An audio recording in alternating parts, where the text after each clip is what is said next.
Hello students, last lecture के अंदर हम लोग सिंपल हार्मोनिक मोशन से रिलेटेड कुछ एग्जांपल्स देख रहे थे। ठीक है, तो वहाँ अपन ने लोडेड स्प्रिंग का एक एग्जांपल देखा था जो सिंपल हार्मोनिक मोशन करती है।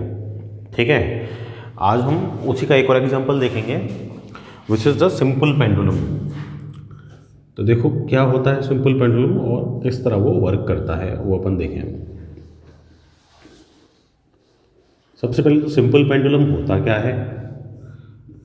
अगर अपने पास एक पॉइंट मास है, पॉइंट मास मतलब बहुत छोटा मास है ना, बहुत छोटा ऑब्जेक्ट जिसका मास किसी एक पॉइंट पे सेंट्रलाइज है, ऐसा एक पॉइंट मास है, उसको अपन एक स्ट्रिंग के साथ सस्पेंड करें।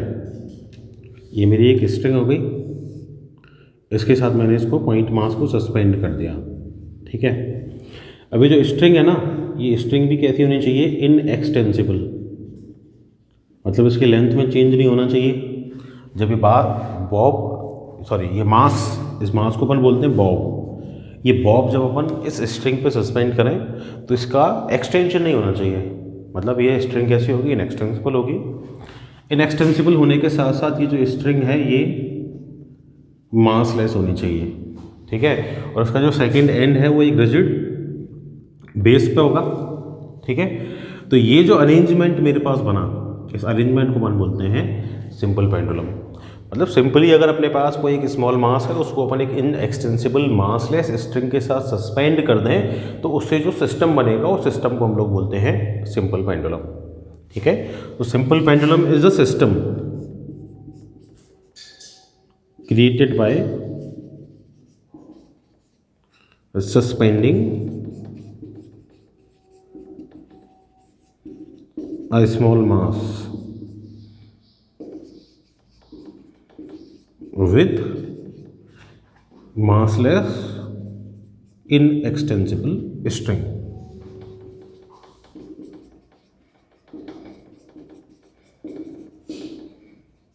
ठीक है, अब ये सिंपल पेंडुलम जो है वो सिंपल हार्मोनिक मोशन करता है, ऐसा हम लोग कह रहे हैं। सिंपल हार्मोनिक मोशन का एग्जांपल है। अभी सिंपल हार्मोनिक मोशन करेगा तो सिंपल हार्मोनिक मोशन करते टाइम उसका कुछ ना कुछ टाइम पीरियड या एंगुलर फ्रिक्वेंसी होगी, वो अपन फाइंड कर सकते हैं। ठीक है, अब मैं ये मान रहा हूँ कि भाई ये जो सिंपल पेंडुलम है ये सिंपल हार्मोनिक मोशन परफॉर्म कर रहा है। तो ये मेरा बॉब है, ये इसकी मेन पोजीशन हो गई। लेट किसी टाइम मैंने इसको इसकी मेन पोजीशन से डिस्प्लेस कर दिया। ठीक है, ये डिस्प्लेस कर दिया, इसको मैं यहाँ लेके आ गया। ये इसकी मेन पोजीशन थी, ओ से मैं इसको लेके आ गया पॉइंट पी पे। ठीक है, ये इसका यहाँ बेस जहाँ से वो लगा हुआ है ये पॉइंट ए है। लेट मैंने इसको थीटा डिस्प्लेस कर दिया। ठीक है, अब मुझे पता है कि भाई ये जो बॉब है इसका कुछ ना कुछ मास होगा। लेट इसके पास स्मॉल एम मास है, तो स्मॉल एम मास है तो वेट फोर्स तो इस पर लगना है, एम जी लगेगा। ठीक है, अपनी स्ट्रिंग इनएक्सटेंसिबल है तो इसके अंदर टेंशन जनरेट हो जाएगी, टेंशन जनरेट होगी, टेंशन विल बी टी। ठीक है, this is the angle theta, so this will also be theta. ये थीटा होगा, एम जी के कॉम्पोनेंट करूंगा, this component will be M G cos theta and this side the component will be M G sine theta. ठीक है, अब देखो tension T और M G cos theta तो एक दूसरे के ऑपोजिट डायरेक्शन में है। ठीक है, ये बॉब के वर्टिकल डायरेक्शन में है, उस डायरेक्शन में मोशन हो भी नहीं रहा।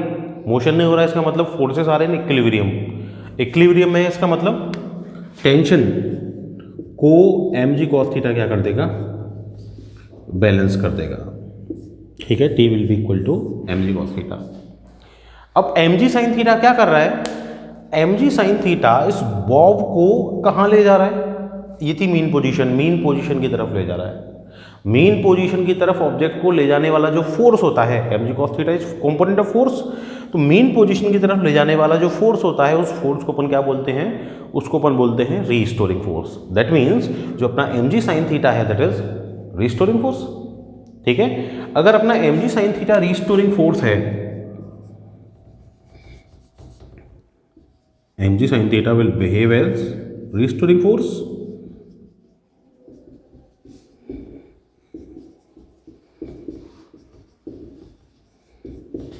ठीक है।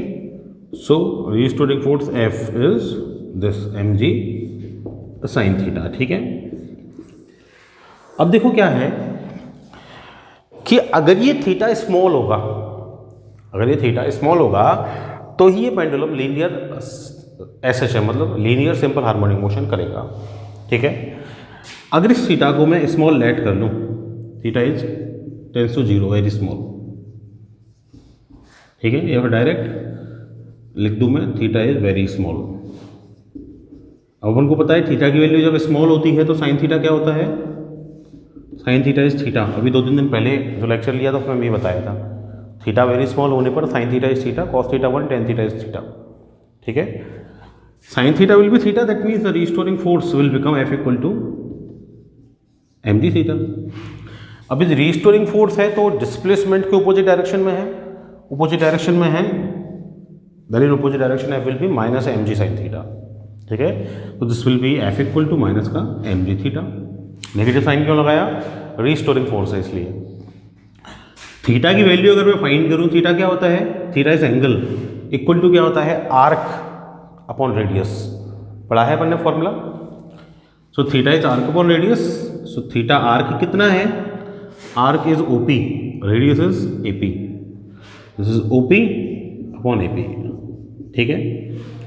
अब ये जो AP होती है ना, AP क्या होती है, AP ये जो सपोर्ट जहाँ से बंधा हुआ है वहाँ से, और अपने बॉब का जहाँ पे सेंटर ऑफ ग्रेविटी मतलब सेंटर होगा वहाँ तक का डिस्टेंस होता है।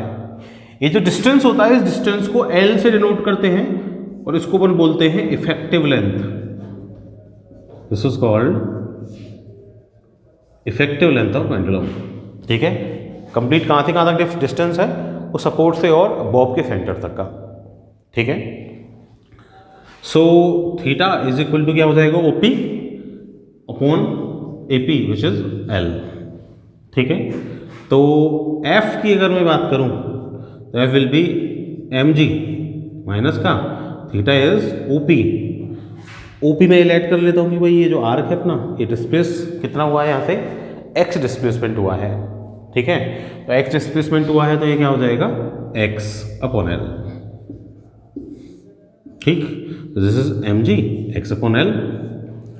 F equal to what, ma equal to minus का mg x upon L। So acceleration a will be what, minus का g अपॉन L और इनटू में क्या हो जाएगा, x। सो इसका मतलब ये हो गया a is directly proportional to what, x। Negative किसकी कंडीशन है, FHM की, एक्सेलरेशन डिस्प्लेसमेंट के डायरेक्टली प्रोपोर्शनल है। डायरेक्शन कैसी है, अपोजिट, कंडीशन ऑफ FHM। इसका मतलब ये जो अपना पेंडुलम है इसका जो मोशन है वो कैसा मोशन है, सिंपल हार्मोनिक मोशन है। ठीक है। दैट मीन्स पेंडुलम परफॉर्म्स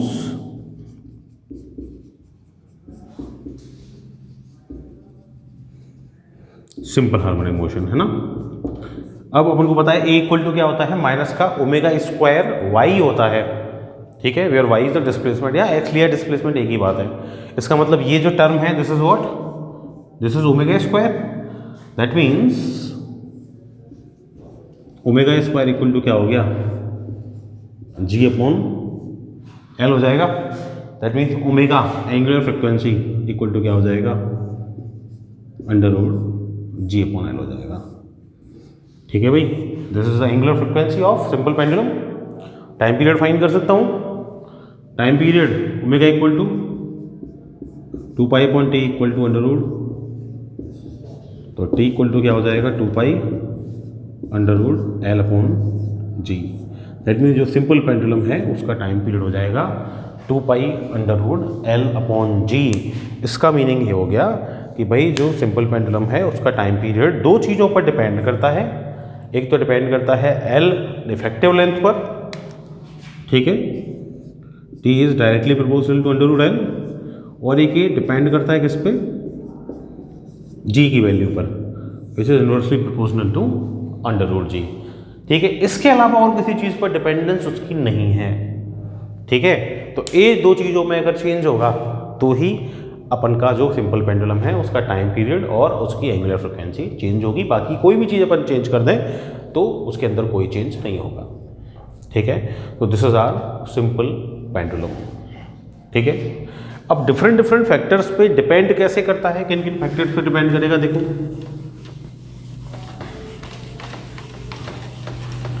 अब अगर मैं बात करूं सबसे पहले इसकी डिपेंडेंस ऑन मास।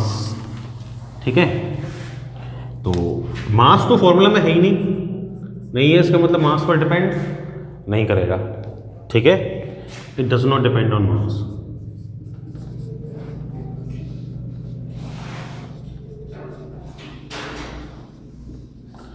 अच्छा देखो, मैं क्या बोल रहा हूँ कि भाई कोई भी अरेंजमेंट जिसमें अपन ने एक ये मास सस्पेंड किया किसके साथ, एक इनएक्सटेंसिबल स्ट्रिंग के साथ, ठीक है, उस सिस्टम को अपन क्या बोलते हैं, सिंपल पेंडुलम बोलते हैं। ठीक है, जैसे कि मैं अगर फिजिकल लाइफ में एग्जांपल लूँ, है ना, तो कोई मान लो स्विंग है, झूला है, उसके ऊपर कोई बैठा हुआ है। ठीक है, ऐसे पेड़ के साथ है वो, यहाँ कोई बैठा हुआ है। ठीक है, तो ये भी तो किसकी तरह वर्क करेगा, सिंपल पेंडुलम की तरह ही वर्क करेगा। ये इसकी क्या हो गई, स्ट्रिंग हो गई। ठीक है, और ये कौन हो गया, इसका बॉब हो गया। इसका मतलब ये हो गया कि भाई ये जब मोशन करेगा, ये स्विंग जब मूव करेगा ऐसे करके, तो इसका टाइम पीरियड और ओमेगा एंगुलर फ्रीक्वेंसी अपन फाइंड कर सकते हैं। अच्छा, जब ये ऐसे स्विंग करेगा तो भाई इसका टाइम पीरियड तो मास पर डिपेंड नहीं करता, मतलब इस पे चाहे एक बैठ जाए, एक पर्सन बैठ जाए, 2 लोग बैठ जाए, 3 लोग बैठ जाए, टाइम पीरियड हमेशा कैसा रहेगा, सेम रहेगा। ठीक है, आप टाइम पीरियड को चेंज नहीं कर सकते। ठीक है, अच्छा इसके साथ देखो फॉर्मूला में टाइम पीरियड के में कहीं एम्पलीट्यूड भी नहीं है। ठीक है, इसका मतलब टाइम पीरियड एम्पलीट्यूड पर भी डिपेंड नहीं करता, मतलब आप उस स्विंग पर बैठे हुए हैं। ठीक है, आपका एम्पलीट्यूड कम है या ज़्यादा है, आपका टाइम पीरियड कैसा रहेगा, सेम रहेगा।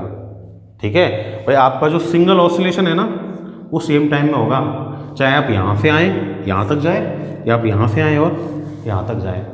ठीक है, तो स्विंग पर आपका जो टाइम पीरियड है वो आपके एम्पलीट्यूड पर डिपेंड नहीं करता। एम्पलीट्यूड मतलब आपने मीन पोजीशन से कितना डिस्प्लेसमेंट लिया है उस पर आपका टाइम पीरियड डिपेंड नहीं करेगा। ठीक है, तो सेकेंड पॉइंट में बोल सकता हूँ, it does not depend on amplitude.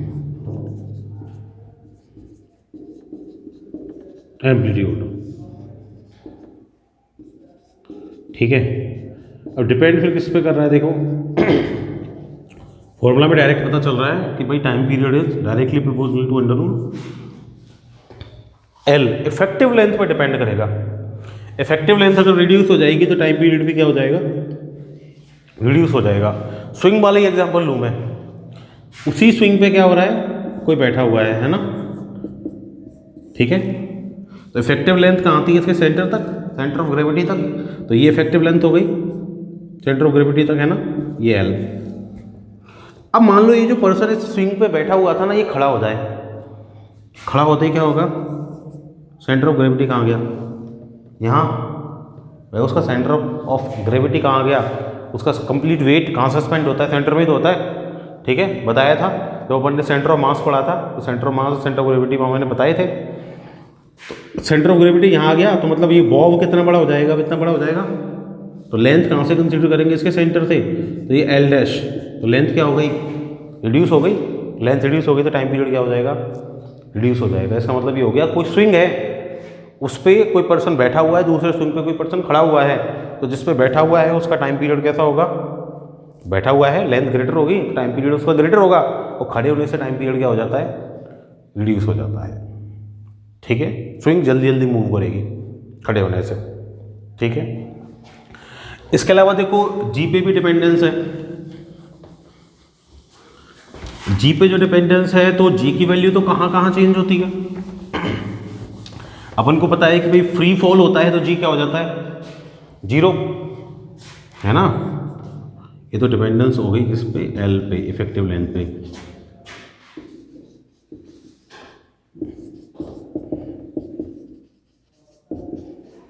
Dependence on जी। ठीक है, अब अपन को पता है कि भाई जी तो हर जगह जाके चेंज हो जाता है, ग्रेविटेशन चैप्टर में अपन ने पढ़ा है। ठीक है। अगर अपन मान लो स्पेस में चले जाएं, स्पेस में जी क्या हो जाएगा, 0। तो इसका मतलब अपना टाइम पीरियड क्या हो जाएगा, t इक्वल टू 0 हो गया। t equal to 2 pi under root L upon G, any number upon 0। Time period क्या हो जाएगा, इनफाइनाइट। इनफाइनाइट टाइम पीरियड का मतलब क्या हो गया कि वो कभी भी अपना ऑसिलेशन कंप्लीट ही नहीं करेगा। ऑसिलेशन कंप्लीट नहीं करेगा मतलब पेंडुलम इस पोजीशन में है तो इसी पोजीशन में रह जाएगा, इस पोजीशन में तो इस पोजीशन में रह जाएगा, मतलब जिस पोजीशन में अपन ले गए ना उसको वहाँ, उसी पोजीशन में पेंडुलम वहीं अटक जाएगा। ठीक है, टाइम पीरियड इनफाइनाइट होने का ये मीनिंग है। फ्री फॉल हो रहा है, फ्री फॉल में भी क्या होता है,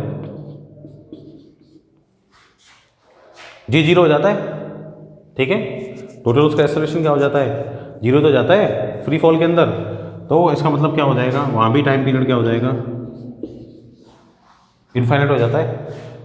ठीक है, वेटलेसनेस की जहाँ कंडीशन आ जाएगी, भाई जी 0 हो गया मतलब वेटलेसनेस की जहाँ कंडीशन आ गई, वहाँ पे टाइम पीरियड क्या हो जाएगा, इनफाइनाइट हो जाएगा। अपन ने ये पढ़ा था कि भाई जी जो है ना पोल्स पे, वो कैसा होता है, ग्रेटर होता है किसके कंपैरिजन में, इक्वेटर के कंपैरिजन में।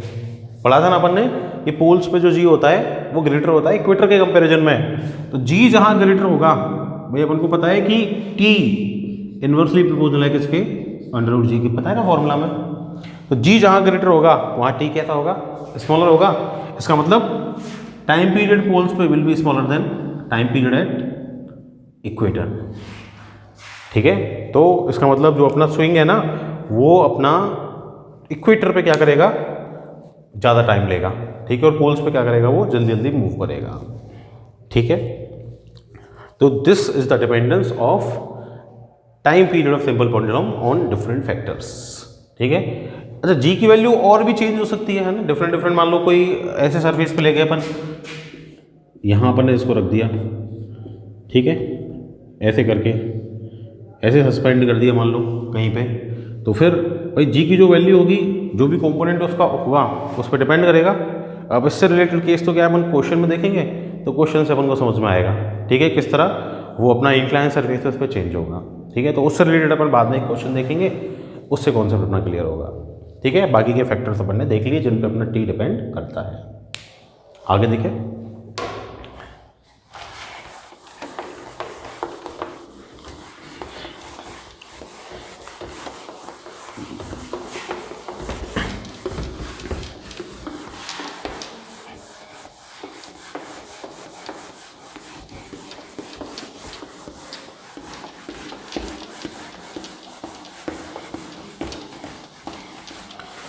इस चैप्टर में कुछ टॉपिक्स जो अपन ने पढ़े हैं ना उनसे रिलेटेड क्वेश्चंस हम लोग देख लेते हैं कुछ। ठीक है, उनसे अपना थोड़ा कॉन्सेप्ट क्लियर हो जाएगा। देखें, एक क्वेश्चन मुझे गिवन है, एसएचएम से रिलेटेड ही है। ठीक है, अपन ने एनर्जीज पढ़ी थी, kinetic energy and potential energies. ठीक है, क्वेश्चन हमसे क्या पूछ रहा है, find the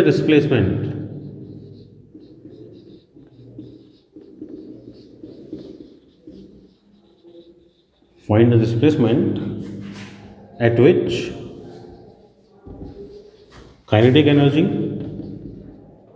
and potential energies are equal,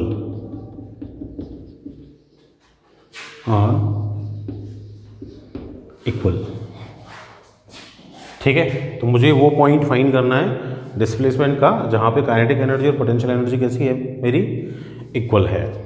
ठीक है, तो अपन को पता है कि भाई काइनेटिक एनर्जी और पोटेंशियल एनर्जी मुझे क्या करनी है, इक्वल करनी है, वो डिस्प्लेसमेंट मतलब वाई की वैल्यू फाइंड करनी है। काइनेटिक एनर्जी का फॉर्मूला क्या था मेरा, half K A square minus Y square, ये फॉर्मूला था। Potential energy was half K Y square, ये फॉर्मूला था ना।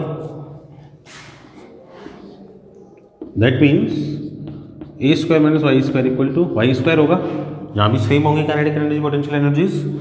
That means A square will be equal to what, 2y square. ठीक है, ए क्या है यहाँ पे, एम्पलीट्यूड है, एक्सेलरेशन नहीं है। ठीक है, ये याद रखना, ए वॉज एम्पलीट्यूड। मुझे किसकी वैल्यू फाइंड करनी है? डिस्प्लेसमेंट की फाइंड करनी है। तो वाई स्क्वायर इक्वल टू क्या हो जाएगा? That means Y equal to क्या हो जाएगा? A by under root 2 plus minus. ये वो पोजीशन है जिस पोजीशन पे अपनी काइनेटिक एनर्जी और पोटेंशियल एनर्जी क्या हो जाएंगी? सेम हो जाएंगी। ठीक है, अंडर रूट 2 की वैल्यू पुट करके और आगे भी सॉल्व कर सकते हैं अगर अपन चाहें तो। ठीक है, अगर अपन आगे सॉल्व करें तो Y will be what? Plus minus 0.707 of A. इस डिस्प्लेसमेंट पे अपना जो काइनेटिक एनर्जी है और पोटेंशियल एनर्जी है वो क्या होंगे? सेम होंगे। ठीक है, ये तो मैंने डिस्प्लेसमेंट फाइंड किया। टाइम भी फाइंड कर सकते हैं जिस टाइम पे काइनेटिक एनर्जी और पोटेंशियल एनर्जी सेम होंगे। देखो वो कैसे फाइंड करेंगे।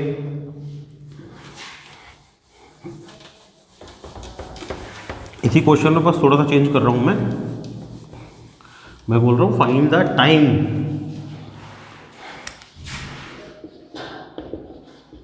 Eight which kinetic energy and potential energies are equal. तो देखो काइनेटिक एनर्जी और पोटेंशियल एनर्जी इक्वल है, तो टाइम के टर्म्स में ही फॉर्मूला लेना पड़ेगा मुझे, टाइम फाइंड करना है। ठीक है, तो काइनेटिक एनर्जी क्या थी? काइनेटिक एनर्जी थी half K square cos square omega T, और पोटेंशियल एनर्जी थी half K square and sine square omega T. ठीक है, ये तो डायरेक्ट कैंसिल आउट हो गया। That means cos square omega T will be what? Equal to sine square omega T. ये होगा जब सेम होंगी तो, है ना। अब अपन जानते हैं cos square theta equal to क्या होता है? 1 माइनस का sine square theta equal to क्या हो जाएगा? Sine square omega T. This will be 2 sine square omega T equal to क्या हो जाएगा? 1। ठीक है, तो sine square omega T will be what? 1/2 और sine omega T equal to क्या हो जाएगा? 1/√2। ठीक है, और 1/√2 किसकी वैल्यू होती है भाई? Omega T equal to sine inverse 1/√2। किसकी वैल्यू 1/√2? 45 degree, 45 which is π/4। ठीक है, so omega T will be what? π/4। तो टी फाइंड करना है मुझे टाइम, तो T will be what? π/4 and omega. ठीक है, तो T equal to π/4, omega is 2π/t। It means T equal to क्या हो जाएगा? t/8। इस टोटल जो टाइम पीरियड है ना उसके 1/8 पर जाके अपना जो काइनेटिक एनर्जी है और पोटेंशियल एनर्जी है वो कैसी हो जाएंगी? सेम हो जाएंगे। ठीक है, अच्छा ऐसा नहीं है कि यहीं पे होगा, क्योंकि 1/√2 केवल मैंने तो क्या है 180 तक लिया है। ठीक है, मैंने तो ओनली π/4 लिया है, लेकिन वैल्यू तो रिपीट होती है ना, साइन में वैल्यूज रिपीट होती हैं एक फिक्स टाइम इंटरवल के बाद। रिपीट होता है ना ग्राफ, तो रिपीट होता है, इसका मतलब कंपलसरी थोड़ी है π/2 जो है वो 1/√2 π/4 की वैल्यू होगी, 3π/4 की भी हो सकती है ना, उससे आगे भी हो सकती है वैल्यूज़। तो सारी वैल्यूज़ के लिए सारे टाइम्स पे क्या होंगे? t/8 पे भी हो सकता है, उसके बाद किसी दूसरे टाइम पे भी हो सकता है, उसके बाद किसी तीसरे टाइम पे भी हो सकता है, वो भी अपन क्या कर सकते हैं? निकाल सकते हैं। ठीक है, तो टाइम तो डिफरेंट हो सकते हैं जिन पे अपनी जो काइनेटिक एनर्जी और पोटेंशियल एनर्जी है वो कैसी होंगी? इक्वल होंगी। मैंने तो एक इनिशियल वाला निकाल दिया है बस, सबसे फर्स्ट वैल्यू जो है ना, सबसे पहले का होंगे। ठीक है, और देखें इससे related questions.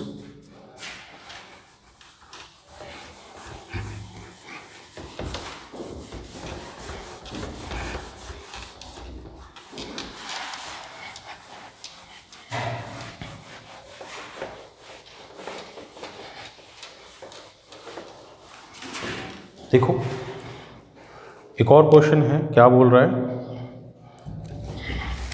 A particle is performing FHM. Particle है जो सिंपल हार्मोनिक मोशन कर रहा है।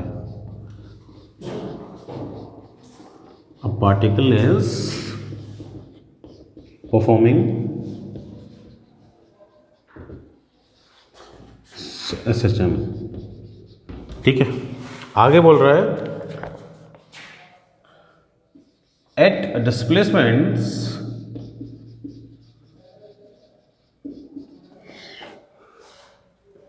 x1 and x2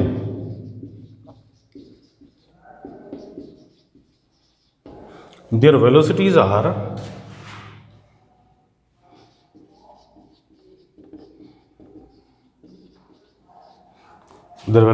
v1 and v2.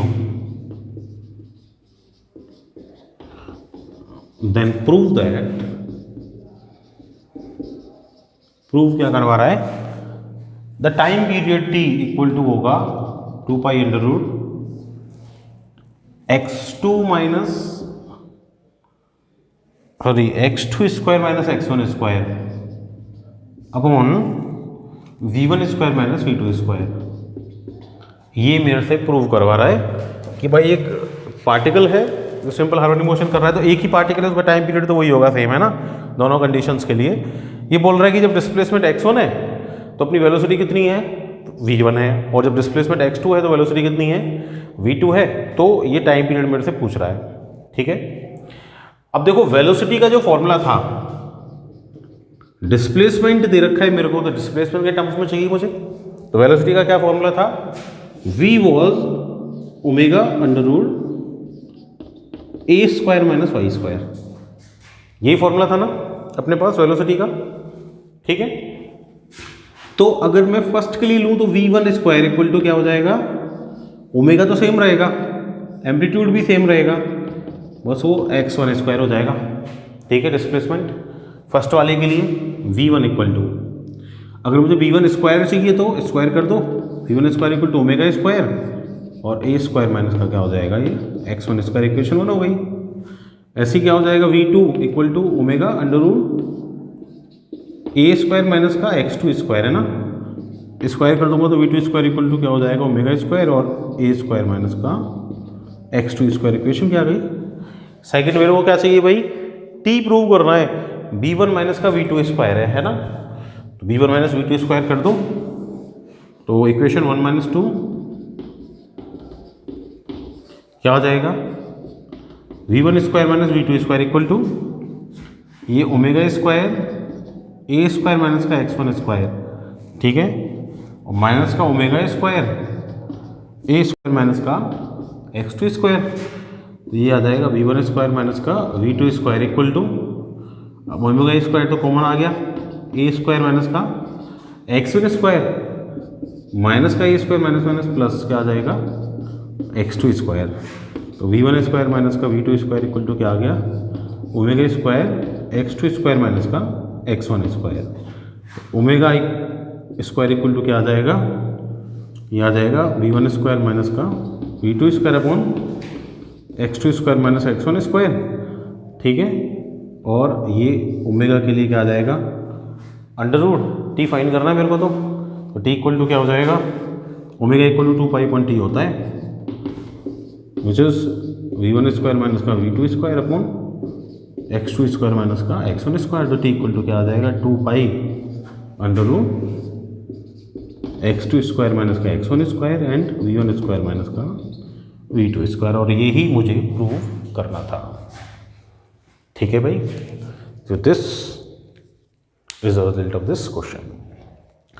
अब जो आगे के टॉपिक्स हैं इस चैप्टर से रिलेटेड वो अपन नेक्स्ट लेक्चर के अंदर करेंगे। अभी तक जितने टॉपिक्स हो गए उससे रिलेटेड काफ़ी सारे क्वेश्चंस अपने चैप्टर में हैं, तो उनको आप करके क्वेरीज पूछ सकते हैं, ठीक है। तो that's all for today, thank you.